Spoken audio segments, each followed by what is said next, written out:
Students, your academic services private limited में आपका स्वागत है। इस सीरीज में हम जानकारी ले रहे हैं जीएसटी के बारे में, अर्थात गुड्स एंड सर्विसेज टैक्स के बारे में।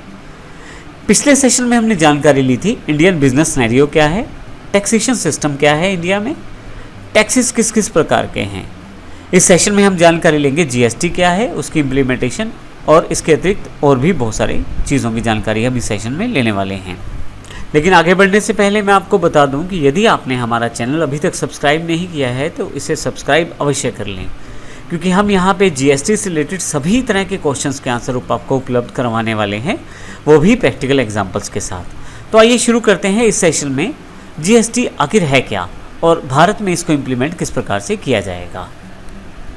जैसा कि हम पिछले सेशंस में जानकारी ले चुके हैं कि सेंट्रल गवर्नमेंट के अलग तरह के टैक्सेस हैं, स्टेट गवर्नमेंट के अलग तरह के टैक्सेस हैं। दोनों तरह के टैक्सेस यदि आप मैन्युफैक्चरर हैं, ट्रेडर हैं या सर्विस प्रोवाइडर हैं, किसी न किसी लेवल पे आपको देने पड़ते हैं। परंतु जीएसटी आने के बाद ये सब चीज़ें आसान होने वाली हैं, क्योंकि पहले से हमारे पास 15 से ज़्यादा टैक्सेस हैं और अलग अलग तरह की फॉर्मेलिटीज़ हैं अलग अलग तरह के टैक्सेस सिस्टम के लिए। जीएसटी आने के बाद ये बहुत ही आसान हो जाएगा, क्योंकि सभी तरह के टैक्सेस को मिला के एक बड़ा टैक्स अर्थात जीएसटी बना दिया गया है। यह प्रारूप में सिंपल है और आपको बिजनेस करने में मदद भी आसानी से करेगा और आपको इससे और हम इसके सभी बेनिफिट्स की जानकारी जीएसटी के बेनिफिट सेक्शन में भी अवश्य लेंगे। लेकिन अभी बात करते हैं हम यहाँ पे जीएसटी से पहले। यदि आप देखें हमारे पास यहाँ पे सेंट्रल गवर्नमेंट काफ़ी तरह के टैक्सेस हमारे ऊपर लगाती है, जिसमें custom duties, central excise, service tax, surcharge इत्यादि रहते हैं।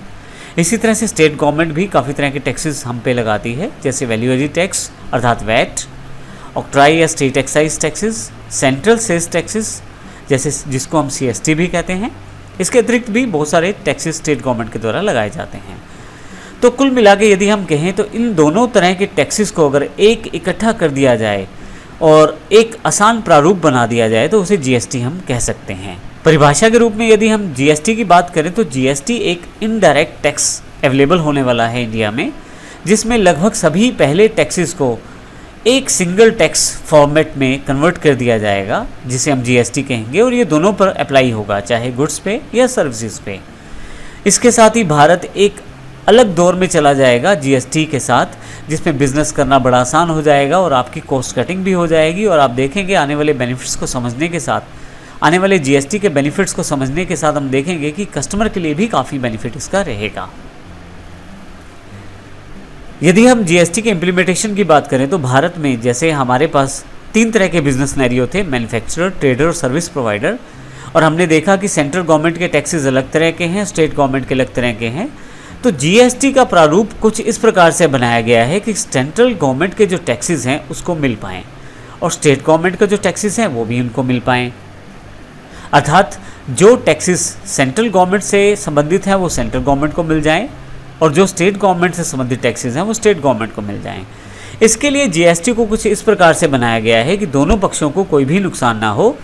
इसके लिए जो टैक्सेस इंडियन बिजनेस सिनेरियो में, चाहे आप मैन्युफैक्चरर हैं, ट्रेडर हैं या सर्विस प्रोवाइडर हैं, यदि आप सेंट्रल गवर्नमेंट को जो टैक्सेस पे करते थे उन्हें मर्ज करके सीजीएसटी बना दिया गया है, ताकि सेंट्रल गवर्नमेंट को वो सभी टैक्सेस मिल पाएँ जो पहले से उसको मिलते आ रहे हैं। इसी तरह से यदि आप राइट हैंड साइड की तरफ देखें तो स्टेट गवर्नमेंट को जो टैक्सेस मिलते थे, जैसे VAT, CST, octroi state excise इत्यादि, ये सभी को मिलाकर एक टैक्स बना दिया गया है एसजीएसटी अर्थात स्टेट जीएसटी, जो स्टेट गवर्नमेंट को मिलेगा। तो इस प्रकार से मुख्यतः 2 टैक्सेस यहाँ पे सीजीएसटी और एसजीएसटी बनाए गए हैं। सीजीएसटी जो है सेंट्रल गवर्नमेंट से संबंधित रहेगा और एसजीएसटी जो है वो स्टेट गवर्नमेंट से संबंधित रहेगा। परंतु यहाँ पे एक तीसरा भाग भी बनाया गया है, आईजीएसटी इंटीग्रेटेड जीएसटी, जो कि दोनों में बांटा जाएगा। एक भाग सेंट्रल गवर्नमेंट को मिलेगा और दूसरा स्टेट गवर्नमेंट को। अर्थात ये मुख्यतः उन डीलिंग से संबंधित रहेगा जो इंटरस्टेट डीलिंग्स रहती हैं, उसके ऊपर आईजीएसटी लगाया जाएगा। इसका अर्थ ये हुआ कि बहुत सारे टैक्सेस की जगह पर एक ही टैक्स लगाया जाएगा जीएसटी के रूप में, जिसके 3 भाग रहेंगे। सीजीएसटी, जिसमें सेंट्रल गवर्नमेंट से संबंधित टैक्सेस को लगाया जाएगा और जो सीजीएसटी टैक्स इकट्ठा होगा वो सेंट्रल गवर्नमेंट को पे करना होगा। एसजीएसटी, जो जो स्टेट गवर्नमेंट से संबंधित है, जितना भी टैक्स आप SGST के रूप में लेते हैं वो स्टेट गवर्नमेंट को पे करना होगा। और यदि आप इंटर स्टेट डीलिंग्स में कार्य करते हैं तो IGST टैक्स आपको लेना पड़ेगा, जिसका कुछ भाग सेंट्रल गवर्नमेंट को मिलता है और कुछ भाग स्टेट गवर्नमेंट को मिलता है। अब यदि हम इस टैक्सेशन सिस्टम को समझने की कोशिश करें तो हमारे पास ये ड्यूल टैक्सेशन सिस्टम भारत में आ रहा है। अगर हम इसको प्रॉपर रूप में देखें तो अब कुछ यहाँ से आपको कुल मिलाकर पिक्चर क्लियर होगी GST के बारे में। जैसे कि यदि आप मैन्युफैक्चरर, ट्रेडर, सर्विस प्रोवाइडर कुछ भी हैं, अर्थात गुड्स में या सर्विसेज में किसी भी तरह से आप कार्य करते हैं, और यदि विद इन स्टेट आप कुछ बेचते हैं या खरीदते हैं तो आपको CGST और SGST चार्ज करना है या पे करना है। इसका अर्थ ये हुआ कि यदि आप अपनी ही स्टेट में कार्य करते हैं तो आपको CGST और SGST ही पे करना है। परंतु यदि आप किसी दूसरी स्टेट में कार्य करते हैं तो इस केस में आप CGST और IGST चार्ज करते हैं। और यहाँ पे यदि आप इसको पूरी तरह से समझने की कोशिश करें तो मुख्यतः दो तरह से ही आप बिजनेस करने वाले हैं, या तो अपनी स्टेट में या दूसरी स्टेट में। दोनों केसेस में CGST तो लगना तय है, परंतु यदि आप अपनी स्टेट में बिजनेस करते हैं तो वहाँ पे लगे हुए टैक्सेस अपनी स्टेट के गवर्नमेंट को जाते हैं, अर्थात स्टेट गवर्नमेंट को जाते हैं, इसलिए वहाँ पे SGST लगाया जाता है। परंतु यदि आप किसी दूसरी स्टेट में बिजनेस करते हैं तो उस केस में CGST तो लगेगा, दोनों में लगेगा, लेकिन यहाँ पे IGST भी साथ में लगेगा। IGST का कुछ शेयर सेंटर को जाता है और कुछ शेयर जो होता है वो उस राज्य को जाता है जिससे आप डीलिंग करते हैं। तो इस तरह से हमने देखा यहाँ पे ड्यूल टैक्सेशन सिस्टम है, एक बार में दो टैक्स का सिस्टम है। चाहे आप अपनी स्टेट में कार्य करें, अपनी स्टेट में कार्य करने पर भी दो टैक्स लगेंगे, CGST और SGST। चाहे आप दूसरी स्टेट में कारोबार करें, उसमें भी दो टैक्स लगेंगे, CGST और IGST।